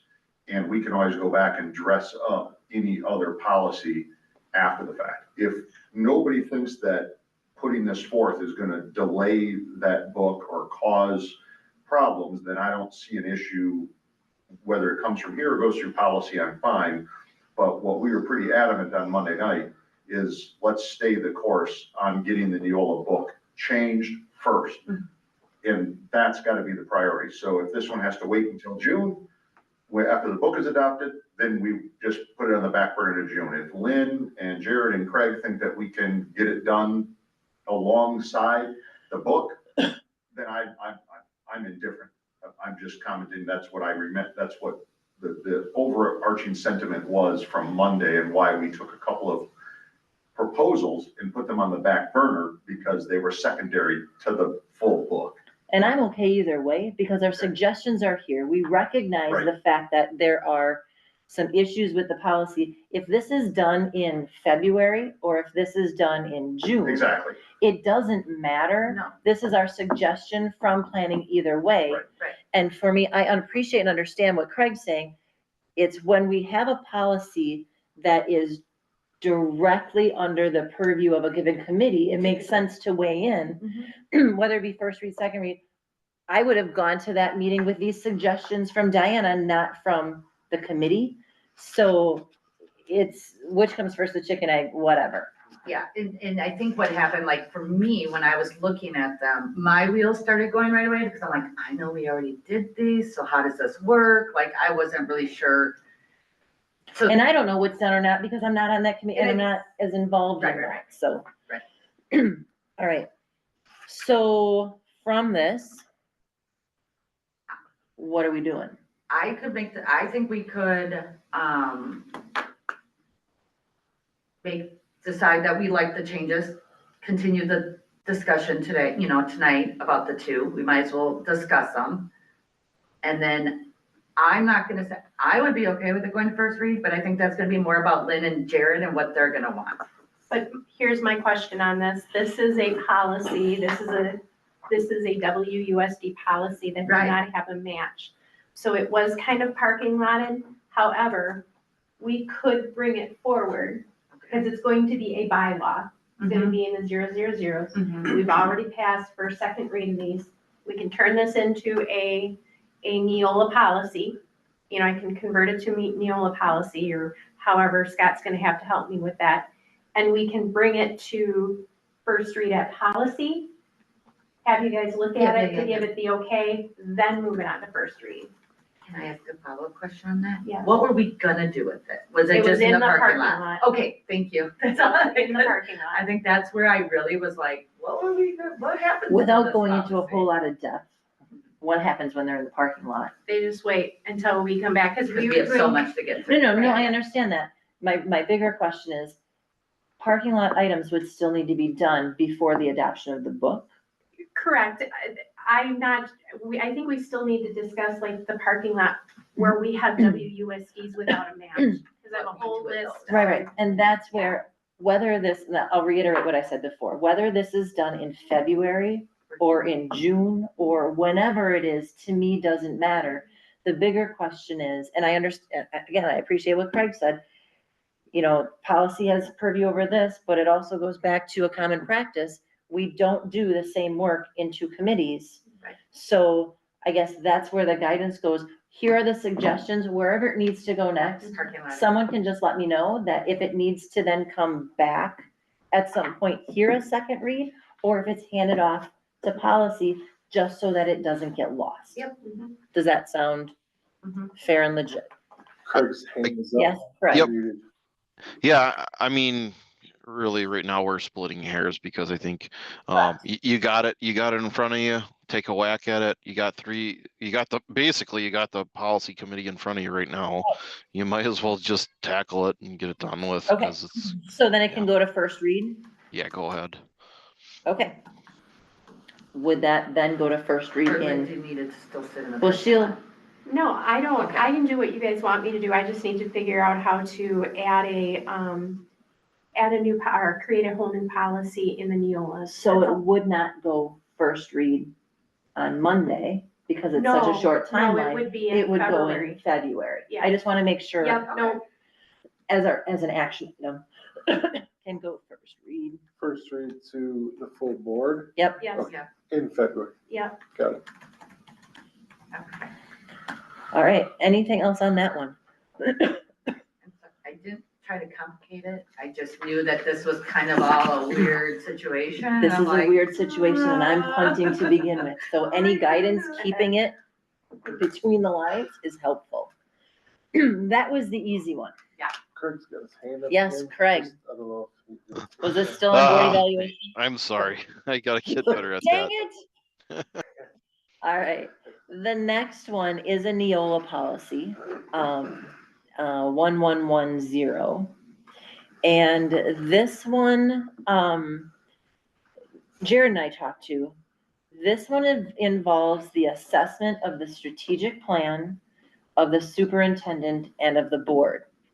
Well, because the purview here is board evaluation, superintendent evaluation, it makes sense for us to have discussion. And again, whether we discuss and whatever the protocol is, us discuss and make recommendations to policy, or if it, we have the discussion here and then we take care of first read, second read, whatever clarification we need on that, great. But we need to do some of the conversation here because we're the ones that have been directly affiliated with the superintendent evaluation, the board evaluation, et cetera. So with this one, again, I tried to put in some of the different suggestions there. This one isn't clean because my understanding, Lynn, this hasn't been touched yet. And so we see this in the raw form that, starting at the ground up. In red, I had put in there some of the different suggestions or pieces there. Right now, in paragraph 2, it says, in conjunction with its annual evaluation of the superintendent, the board shall also provide the time for both the board and administration to assess the progress of the WSD during the previous year toward the achievement of its current goals. If you recall, we shifted our timeline for the evaluation of the superintendent. So the superintendent evaluation is done the end of December. We have that data going into December, January. The school year data, the end of the year stuff, is typically June. So do you see the internal conflict? I don't know how, I don't have a suggestion yet to change that. Something to think about. With first read, typically isn't first read just cleaning up all your green and pink? And then second read does the nitty gritty? Isn't that Not typically no? necessarily. They're usually identical with very small syntactical changes. Maybe. The idea of the Maybe. first read is in case there is at a full board, Okay. any wanting to make, or public, or somebody, Okay. for some reason we decide to make a tweak, So so you never know. that's, Yeah. I didn't know what timeline we had because that's going to need some sort of tweaking, Mhm. that verbiage. So we can noodle on that for a second. If you skip down to letter C, The board uses this assessment and evaluation time period to assess the effectiveness of the board as well as each board member. And there's a form there. We've never found that form, have we, Lynn? That's where I was really confused today. I'm like. Because I had asked you for that a couple, and you're like, I don't know, I'm not sure what that is, but we also don't assess each board member. Yeah. I've got it right here. Actually, evaluation of board effectiveness, I have it right here. Okay, 5 pages long. so if you could forward that to me at some point, because that then goes into whether it be, that's for if each board member, that one is? So this policy actually states that, but it's not attached to it, so if it's not accessible, I don't understand. Well, that's where, The forms aren't accessible yet. Okay, Right. they will be when board- it's all yeah, full, gotcha. yeah. it's just with this, these are something that's new. We've never done and that's not to say we have to, this is just what Neil is suggesting. I'm going to have that conversation with Drew. Do other districts evaluate, each board member? That would be the self-evaluation that we had talked about This is previously. just bizarre to me because I look at assessment of district goals and it just seems like there's a lot in this policy. There is. It's very, And it with makes the, me wonder if that's where that link of that other policy that we have on our own. I'm not saying to get rid of it, but you know what I'm saying? I'm wondering if that is why Neola doesn't have that policy because it is kind of am I on the right page? Do you get what I'm saying? I get what you're Like it's saying, almost incorporated in here and I'm wondering if we if wanna, that's why, if right? we wanna take that. But that's the last bullet on this page. The board develops and implements a plan to approve its own performance as the body charged with the responsibility for governing the WSD. Right. So yes, it kind of says that, but we also have other Neola policies that here's the general statement in this policy, and there's a more specific policy Right. that goes with it. So But you know what I mean? Considering that Neola didn't have anything really there is no other policy that really goes other than that form. So this is assessment of district goals. So the title confuses me. Right, so When why it are we goes in evaluating it. a board? But for then district look goals? down at paragraph 1, 2, 3. Because now we're talking about this annual process of assessing and evaluating the board, the superintendent, staff, programs, and resources shall not be considered finished until, so we're saying, okay, it's all coming together, so I'm not sure on this. I didn't anticipate this to be 100% done today. No, My thought here is I'm planting a seed that this needs some look at. I don't know, because this lumps all of it together and we don't do we this. don't. Is this something we're supposed to be doing that we haven't been? So I'm wondering, is this a conversation you'd like me to take when I have a meeting with Drew that, hey, is this the pathway we're supposed to be on? If so, help guide us that way in our evaluation? I might add, and you already stated to you, best of your knowledge, Dinah, this policy hasn't been reviewed yet in the Neola book. Correct. Lynn, in normal course of action, if you would encounter this one and you and Jared are working on them, in the past, your habit has been get Margaret involved when it's a HR policy, get Sarah involved, get Jenny, get David involved. In this one, if you would have encountered this without Diana's input or Jason's, would you have gone to Jason and said, hey, what do we want to do here? Or would you have set it aside and said, it's in the parking lot, we don't have a matching goal, we don't have a matching policy, and we wouldn't have adopted it? I'm gonna I mean, but I'm gonna interject because Jared brought this to me and Okay. did that exact thing. okay, then that's Diana, okay. we don't, so you're asking, is someone gonna go and do that? Jared did that to get it into the purview that it Okay, needs to be. That's that's- really your question? What I wanted to do is follow precedence. Yep. Okay, I didn't want to single this one out unless Jared and Lynn, via their charge from the policy committee, was acting in a consistent fashion with this policy, considering any other policy we put in the parking lot. We routinely bring in the department that is relevant to review a Neola policy that is new to us. And if that's what Jared did in this situation, then that's perfectly consistent with how we've done it in the past. I just wanted to make sure, once again, as a policy member, that we were being consistent. I didn't want to single out one policy as being Right. more preferential to adopt than another. So I just, what he had said in this, and I typed it as he wrote it, just so that way we have it, is what this policy says will drive 2131 educational outcome goals and 2132 process goals. And policy will be in the 2000s pretty soon. We're pretty much started. You know what I'm saying? Yeah. So this has to come before those. yeah, And that's why he brought that, because okay. when I originally had this conversation with him, he goes, Diana, why do we have policy happening at planning? We don't do things in 2 meetings. I was like, well, and that's where the, board evaluation piece, there were like 4 or 5 other ones that they were little, like a 1-word clarification. He Yeah. clarified that on, it came down to these and he brought this one up. Yeah, I have no problem, and once again, this isn't a policy meeting, Craig's online, we're all here, and if Jared had already said, hey, this is one that we'd like to review as part of the book, and the best group to review it is planning, then everything checks out in my mind as far as being consistent with past practices. Well, and here's the question that I have, because there's a part of me that's like, okay, between the 3 of us, we can show up at policy. Yeah.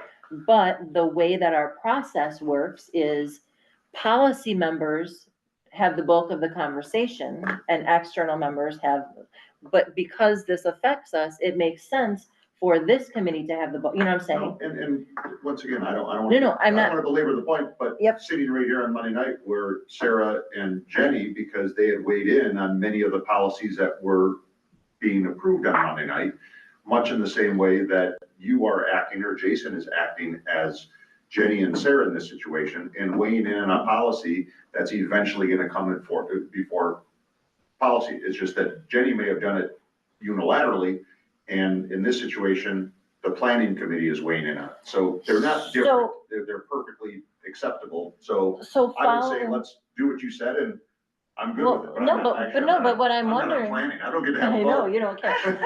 You hush. But Do what I want. But what I'm wondering though is if that's something that worked, I'm wondering, Jason, if you were to attend the planning or the policy meeting that this comes up and I attend, and it doesn't have to be this full group, but we have one there anyway, but then his weight carries as a policy committee member. Well, as a subject matter expert. Correct. Yeah, Correct. What we don't want to do is put a policy in there about fiscal that Sarah Yes. either A isn't aware of, B has no chance of following, or, you know, whatever. So you get the subject matter expert in there to weigh in on the fiscal policies. And To do when they're ratified or reviewed at the policy committee, Sarah Duncan's sitting there to make sure that if there's any Yep. questions as to why she changed the Neola policy, everybody knows why. So, Same thing here. If Jason wants to show up and say, this is why we changed it the way it is, and it's just part of the normal adoption process, okay, then we're consistent. so does that sound feasible? Yeah, absolutely. I think Craig has his hand up Yep, for. thank you. Go ahead, Craig. Yeah, I hear your points, and they're the same type of points that other committees had made also when it came to, oh, well, we're the more we happen to have more knowledge about this particular topic than the policy committee has, for instance, and that's not what we've ever argued. What we've argued was, hey, bring those questions to the policy committee because as a board, we're dedicating time to policy at that time. And David's right. That's when we have those particular subject matter experts come forward at that time. So, and once the particular policy then has first and second read, and if there's still stuff that needs to be tackled like several months down the road, by all means, that makes sense for those individual committees to take over those particular policies. But I mean, I didn't want to get into a situation where, okay, you know, if obviously that would be a rare instance, right? Because if there was a change that needed to be made, it would probably be made at first and second read, you know? So. No, and like I said, this came forth from Jared, and I'm just gonna say in the urgency of the fact that there are two policies that hinge on this. And so I don't know, does it need to pass first and second read before you attack the other two policies that domino from it? Or do they all get done in conjunction with one? I don't know. I don't think we need to Look at the other ones. answer it right now, but. Yeah, I think there definitely needs some Mhm. deep dive, like, I don't think. So, this so if I may, the reason I gave this piece to Diana and said I'd like to have planning take a look at it and give us some feedback is because we can't do any work in the 2000s around the strategic planning and those kinds of things. And there are policies there. She listed them that basically wait for the guidance of this policy and in general, how is planning and the board itself through planning of a strategic plan and everything else going to guide curriculum development and other pieces that fall under that from the strategic plan. So we don't have that set up in policy. This policy would address that, but there isn't a final policy on that. And so it doesn't make a difference where or how we're going to get it done, but planning does need to talk a little bit about that because we don't have good enough existing policy to give guidance to 2000s without having this piece done in 1000.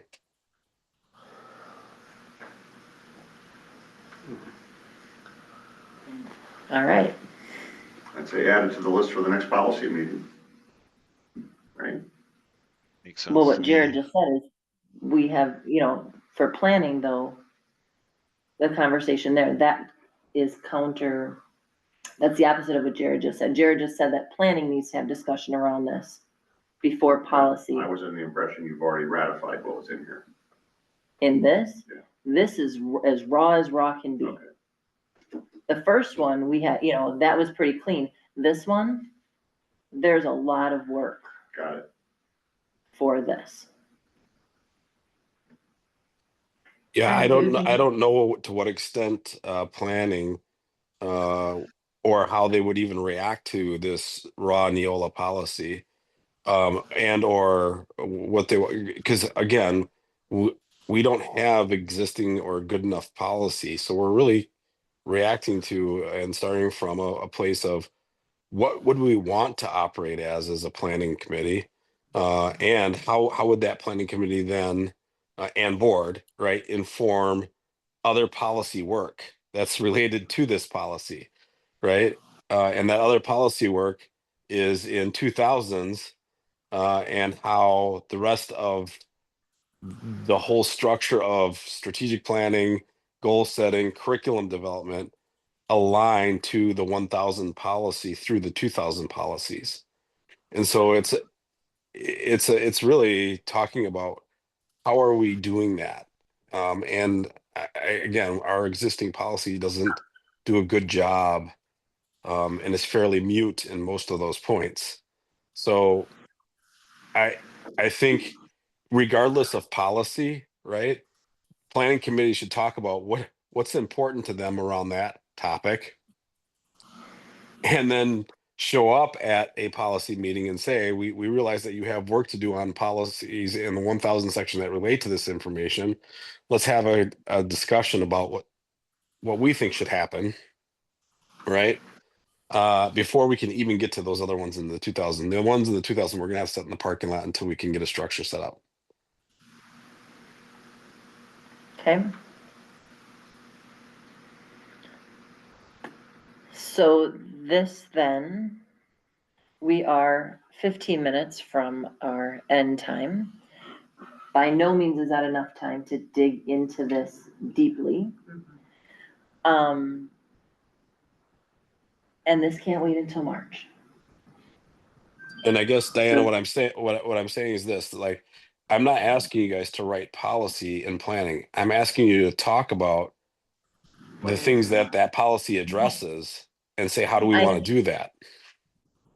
I understand that, but and I could be reading the room incorrectly, but as I read the room, looking at this raw policy, there is not necessarily confusion, but the look of, ugh, what do we need to do? Where are we seeing this? And correct me if I'm reading it wrong, but to have guidance on that right now, I don't think we're at a place for that, being the raw state that this is.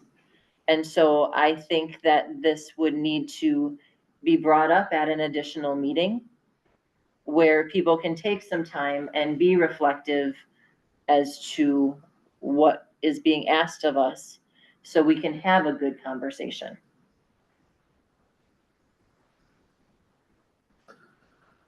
Wondering if you and I, Diana, could commit to being at the next policy committee when this comes to discussion and just be part of that discussion. We shall, but we need to come with information prior. And so it just depends when is this gonna come up on, Well, we were already past the 1,000s. Okay, so it'd just be when we choose to say, hey, but we need to have it sooner as opposed to later, if it's kind of guidance. So my initial thought is, what if Jason and I take a stab at it? And what if we bring suggested ideas, kind of like we did in the previous one. The previous one was a little bit easier because it was clean. But if I take out the district administrator and write the word if I clean that up, that takes away some of the ickiness that we originally reacted to because it looks so raw. And then we can look at different evaluation pieces, how that fits, where it goes, I should say assessment pieces, to put forth some recommendations. The I question don't, I have. so, Yes. so if I can chime in just quick, Can I I finish don't, first though? Let me finish one thing first Sure. though. The recommendations then, the question for the committee is, would you prefer that those recommendations come to committee to move forward, or just to streamline it, those committees, as Jason just said, we would show up at policy with those recommendations coming through, and any one of us can have things there. I'm looking just to streamline. All right, now you can go ahead, Craig. So I was just going to throw out the suggestion that perhaps maybe you might want to take advantage of the same type of sponsorship type of process that we have in the past, where you, Diana, might be considered the sponsor of this particular policy, and then bring some of those recommendations forward to the policy committee for consideration. And then if like 90% of the work is already done, so that's great. But I wouldn't want to circumvent what your committee feels is appropriate. So. No, I appreciate that, and ultimately, it It as could, a norm. it does. Yep. The question, I don't have all the knowledge and things. If you guys are entrusting that Jason and I do that, we're content. We had done that with the other one, and I'm content doing that. Are you content in that? If you guys are okay? Yeah, and then now that I kind of have some background on it, and now that I think sometimes when you're sitting here and you're discussing it, you look at it with a different lens than when I read it at home, because I was like, but now it's kind of, I'm certainly willing to kind of look in and send to you any feedback. Yeah, and that's what I was just To gonna help, say, so is it's if not you all on guys, your shoulder. yeah. I do have a question. Form 0134 F1, the forms, did you say that that's an actual evaluation plan? Looks like it. It's Because 5 that- pages long. I'm It's just a saying, questionnaire. like, you may want to take that to Drew too, since you're gonna be talking about evaluation. Mhm. Because if it's gonna reference that form, unless we just take it out of there and we don't use it, I don't know. I just wanted to kind of throw that before you went to Mhm. convention. Yeah, and I already had asked Lynn if you could forward that form to me You with the have it. purpose of doing that. Yeah. Because he had already said most districts don't do that, but if it's like, hey, this is what Neil, it I might know. be a, And Yeah. if we take it out, then we don't, but at least have all your right, boxes. because checked. then that's easy enough to Right. take out. Yeah. with that. Yeah. Yep. Sorry, I just, it No. was in my head and I didn't have the chance to say it. No, I'm good with that. All right, That plan. so that, Diana, could I get the numbers of those policies that Jared said? 2131, I have, yeah, Okay, 2131 and 2132. and so this keeps, for those, okay. Thank I you. think those are more like grade level goals. Is that right? I kind of peeked at them, but now I lost them and I don't feel like looking for them again. I think that's why there was a relation to this, right? Yeah, I believe their goals, at building. Building and Building like, action plans or goals, yeah. I saw kindergarten, I just breezed at it quick, so. when is the next policy meeting? February 12th. We will have to look to see, I think we should be able to get to that before then to be able, that seemed to be okay. Yeah, I'm fine. If you guys want me to sit in on it with you to make the change, I can do it right in Yeah. Word docs for you. Okay. So whatever, just let me know. Perfect, Thank you, Lynn. thank you. And you said it's still two- Anything else there? The other thing as we do that, Lynn, if I can get so when we have that meeting, that 0134 and the administrative guideline 1110, because that's also referenced in that policy. The administrative guideline? Yep. Okay, I did send you the form already. The one already, yes, thank Okay. you, So you just need the administrative guideline right now. yes. All right, then, action items. What I have so far, Jason, compare, and the rest of you, what did I miss? Lynn will add the superintendent evaluation process dates to that committee's document for orientation.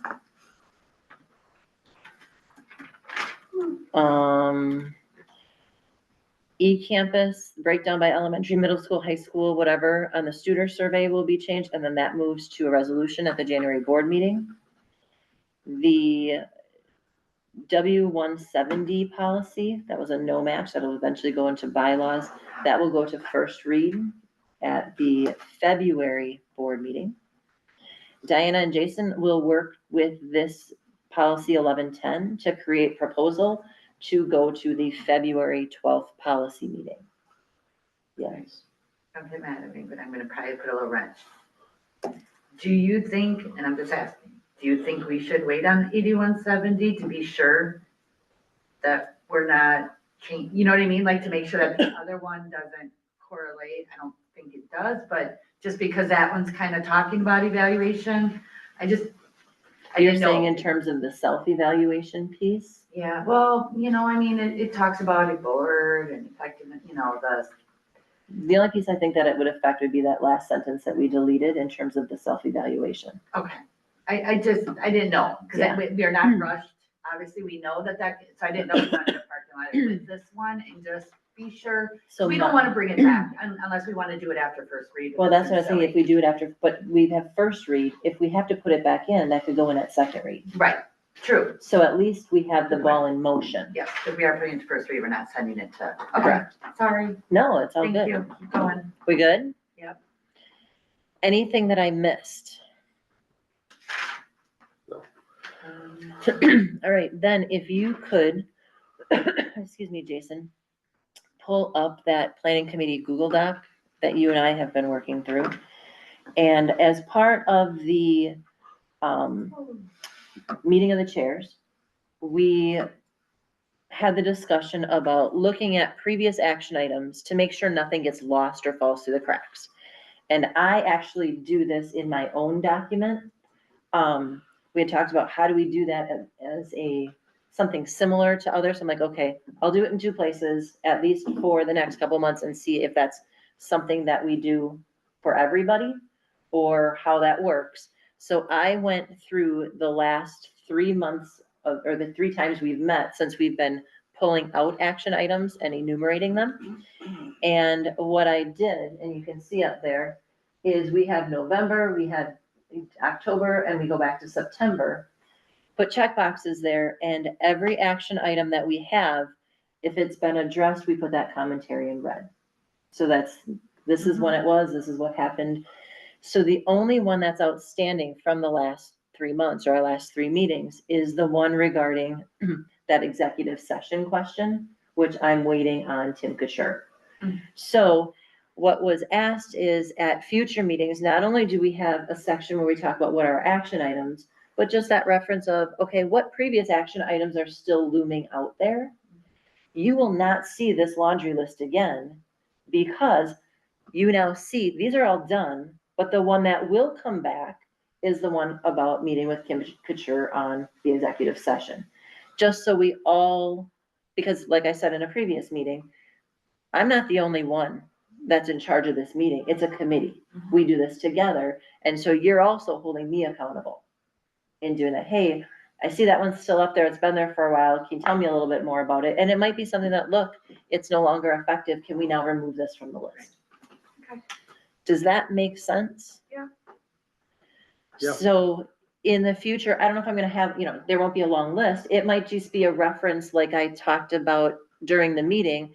This came up as a previous action item, blah, blah, blah. I referenced that 2 or 3 different times today. We wouldn't necessarily have to do it at the end, just it's referenced through. Make sense? Yeah. All right. Anything that you all can think of for future agenda planning, future meetings? We already have the superintendent check-ins, on the calendar. We'll have, our next meeting is March 5th. So that's all that I My have. only question on those check-ins is, sure, I added them to my calendar, but why can't we send out meeting invites, Lynn? How come you said, hey, if I don't read below here and then manually enter them, because you didn't send out meeting invites for the check-ins, you sent out save these dates for the check-ins, right? Yes, I did, Okay, so my question is, how come they didn't come out like meeting notice or meeting invites like all the other meetings we do? because I do those monthly. Okay, I that's, send those out monthly. okay, and to the point is that if either A, somebody didn't read it or missed it, or they entered it on the wrong date or with the wrong description, or whatever, missed the calendar. I'm just wondering, why can't those be sent out on January 1st as meeting invites that get locked in for the year? I know that the board may change, that's not the point, but I'd rather have Lynn force it onto my calendar than incumbent upon each of the 9 of us to open our calendar and add 9 different invite or 9 different meeting sessions. I know that may not be your You mean practice. for the evaluation? For the date process. Just the specific evaluation, If you not want me all, to do that, I can. yeah, Absolutely. just I'm those. sorry. I think those I are, understand no, I you. think you're right, and I think it is an important one, and it could get lost. That's- Otherwise, you're like, So wait, and you're trying to Save go these back. dates, and I'm like, did I save them or not? I know. I'd rather Lynn lock me up Yeah. than rely on me to lock me up. here's my question twofold. Number 1 is to you, Jason. Can you please put those dates in the minutes? Sure. So that way they are part of board docs. Sure. Number 2, my question is to all of us and Lynn. I understand putting them in, as you stated, because now they're in the calendar. How lost does it get for people like me that don't use the district calendar that way? So now are we asking Lynn to send it a second time? Is that a big imposition for you to have to do it a second What will be time? the second I time? don't What will know, be the a second month time? before. But how do you know where you're supposed to be on March 10th right now? How do I know? Yeah, I put that on my personal calendar. so when she sends you this invite, doesn't it go onto your personal calendar? When you do, yeah, when you do that, do you typically click yes, no, whatever in there? I add to my calendar, and you're right. I'm just If you're a asking. person who keeps it in their book, or wherever, I don't know how everybody else does it, but if No, my but- calendar doesn't tell me to be there, I don't go. Okay, so I'm gonna put that question back to you. She sent me the dates, they're in my calendar, they're color coded orange like every other school board thing. But you said you get that and you don't put it in your I would calendar, have so I had to it's, manually enter every single one of them as opposed to just clicking yes, yes, yes. I'm just saying, we can ask it either way, it's just Yeah. a matter of whomever we're talking about their convenience. And so I don't have a problem either way, I don't wanna put more work on Lynn, I don't wanna put more confusion on Lynn. This becomes a responsibility piece for board members. Okay, you're right. It was my assumption that everybody just clicks yes and does no manual typing. That's what I do. My bad. I'm just trying to think on both sides. I will do whatever you guys want. I don't, doesn't matter to me, so. I love you, Lynn. How So much you extra guys work don't is write with it a for you pen to on a do regular twice? calendar? To do it twice To do it at the beginning, to send all those Dan, With invites, desk clerk? and in then, January, yeah, to send those dates, and then to do it month. a month before like you typically do. For the evaluation dates, it's I one manage time. 4 different right? calendars. I don't know. I got work, I got personal, I I got guess school I'm- district. Everybody I got does my things wife. different, and And so, each one is yeah. a different color on here as to where I'm. If supposed it's to be. more than But I accept 10 the minutes meetings of when your Lynn tells me time, to be somewhere, I go. It usually takes me a half an You know hour you're to set too up the busy monthly when. meetings, because I'm doing, it's not just sending out invites, it's creating the Zoom links, it's creating the meeting and board So docs. there is more and- involved to sending that little, so yeah, she's not doing that. Okay. Right on your calendar. Yeah, but the thing with these is that, the things with the evaluations, though, that's different than my monthly stuff. That's So- all. Yeah, kidding my around. only concern is that they so quickly get lost. We know that anytime that we miss the opportunity to put one of those on our calendar, no, and I it's understand gone that. forever. And- Because it took you 2.5 months to find a date in the next Right, 2 you months. don't wanna lose You that. don't wanna lose it, otherwise we end up in the same situation we were in 24. It's that important that I'd rather know where I have to be on November 5th. I'm not disagreeing. There will be no Zoom links for these, There are no right? Zoom So links. that's easy So enough. that's- And with these, frankly, the dates are on the calendar. Unless there's a major whatever, Right. if someone can't attend, it's their It's not gonna get responsibility changed, to yeah. send the information to someone else. We're not changing the date. And I did add them on my calendar manually, but Anything, You'll be okay, you'll else? be there, Dave, I think you'll be there. yeah, probably. all right, meeting adjourned, 7:32. I bet. So I tried pausing to go 2 minutes extra. You did, and I was like, oh my God, we kept it under 2 hours.